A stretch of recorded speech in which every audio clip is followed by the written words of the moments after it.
Tuhan berfirman kepada Musa, "Berbicaralah kepada orang Israel dan katakan kepada mereka, apabila seorang mengucapkan nazar khusus kepada Tuhan mengenai orang menurut penilaian yang berlaku untuk itu, maka tentang nilai bagi orang laki-laki dari yang berumur 20 tahun sampai yang berumur 60 tahun, nilai itu harus 50 sikal perak, ditimbang menurut sikal kudus.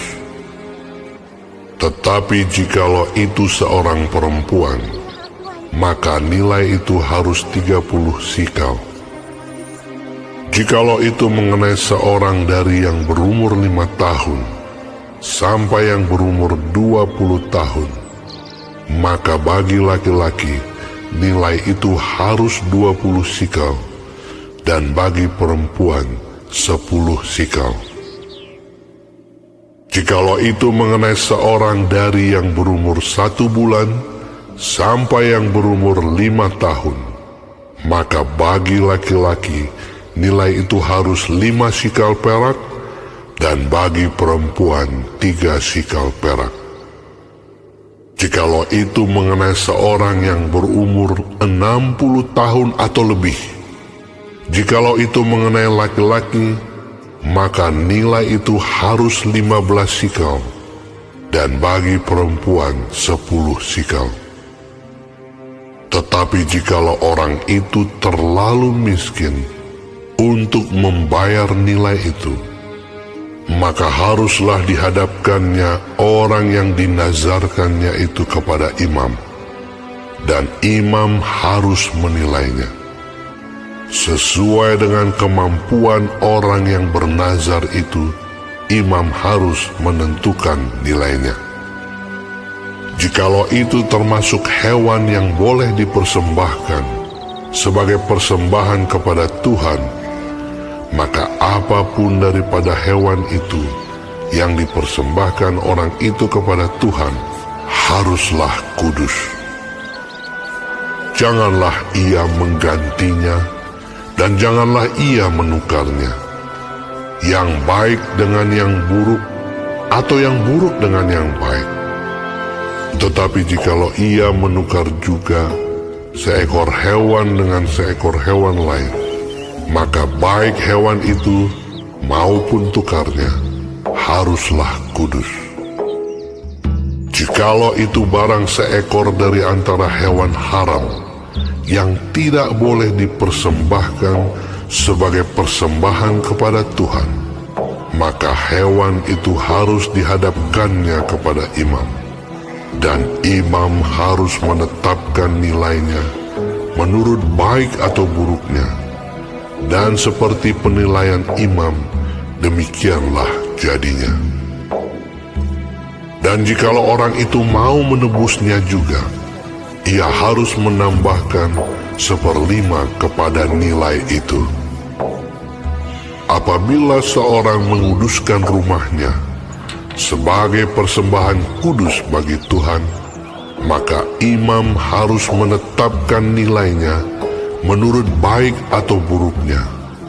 Dan seperti nilai yang ditetapkan imam, demikianlah harus dipegang teguh.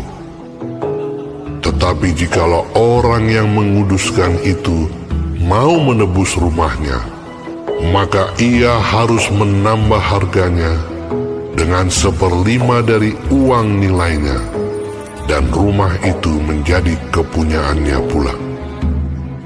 Jikalau seseorang menguduskan sebagian dari ladang miliknya bagi Tuhan, maka nilainya haruslah sesuai dengan taburannya, yakni sehomer taburan benih jelai berharga 50 sikal perak.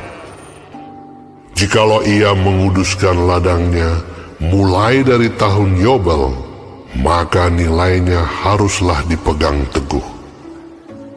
Tetapi jikalau ia menguduskan ladangnya sesudah tahun Yobel, maka imam harus menghitung harganya bagi orang itu sesuai dengan tahun-tahun yang masih tinggal sampai kepada tahun Yobel, dan harga itu harus dikurangkan dari nilainya.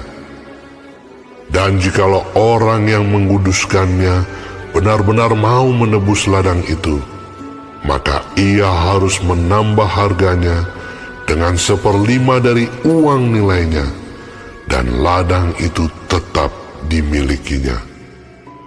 Tetapi jikalau ia tidak menebus ladang itu, malahan ladang itu telah dijualnya kepada orang lain, maka tidak dapat ditebus lagi.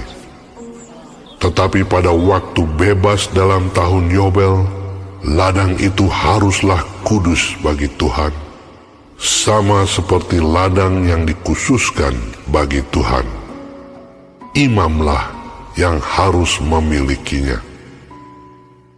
Dan jikalau ia menguduskan bagi Tuhan ladang yang telah dibelinya dan yang tidak termasuk ladang miliknya dahulu, maka imam harus menghitung baginya harga nilainya sampai kepada tahun Yobel, dan orang itu haruslah mempersembahkan nilai itu pada hari itu juga sebagai persembahan kudus bagi Tuhan. Dalam tahun Yobel, ladang itu harus dipulangkan kepada orang yang menjualnya kepadanya, yakni kepada orang yang mula-mula memiliki tanah itu. Dan segala nilai harus menurut sikal kudus. Sikal itu harus 20 gera beratnya. Akan tetapi anak sulung yang sebagai anak sulung menjadi hak Tuhan dari antara hewan tidak boleh dikuduskan oleh siapapun, baik seekor lembu maupun seekor kambing atau domba. Itu milik Tuhan.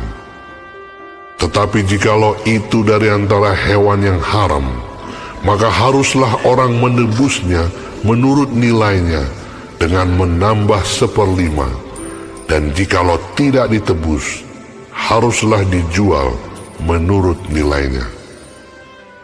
Akan tetapi segala yang sudah dikhususkan oleh seseorang bagi Tuhan dari segala miliknya, baik manusia atau hewan, maupun ladang miliknya, tidak boleh dijual dan tidak boleh ditebus, karena segala yang dikhususkan adalah maha kudus bagi Tuhan. Setiap orang yang dikhususkan, yang harus ditumpas di antara manusia, tidak boleh ditebus, pastilah ia dihukum mati.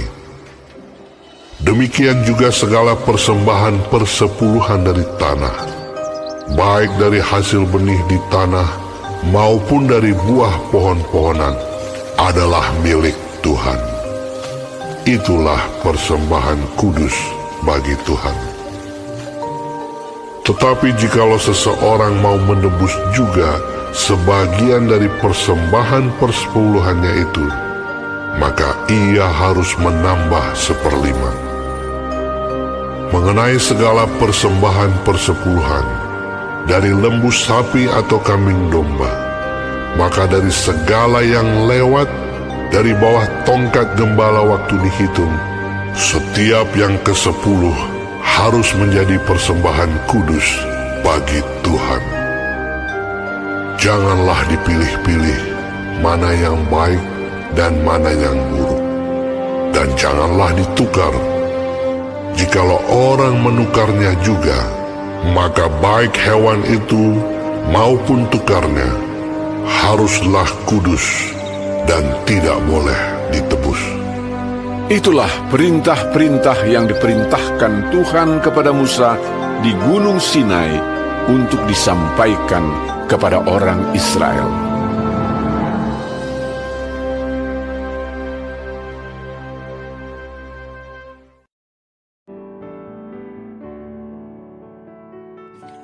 Shalom semua jemaat Tuhan, kembali kita di dalam pendalaman Alkitab Clearsight. Sekarang kita sudah memasuki kitab yang terakhir dari kitab Imamat, yaitu Imamat 27. Tuhan Yesus memberkati. Di dalam ayat 1-34 membayar nasar.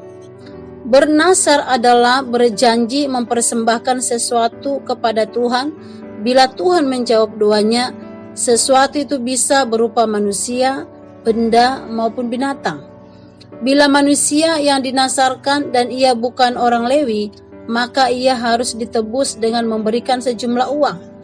Kalau binatang yang haram dinasarkan, maka harus ditebus dengan binatang yang halal agar dapat dipakai dalam persembahan kurban. Mengapa peraturan mengenai membayar nasar ditaruh pada akhir kitab Imamat ini, sesudah janji berkat dan kutuk ini? Penulis Imamat ini ingin mengingatkan umat Tuhan, mengingatkan kita yang akan bernasar bahwa Allah setia dan konsekuensi dengan janjinya yang mengikat dirinya kepada umatnya melalui perjanjian Sinai. Setiap orang yang bernasar harus setia dan konsekuen di dalam membayar nasarnya. Peraturan membayar nasar ini penting karena kecenderungan manusia sengaja melupakan, menunda atau mengurangi nilai nasarnya sendiri.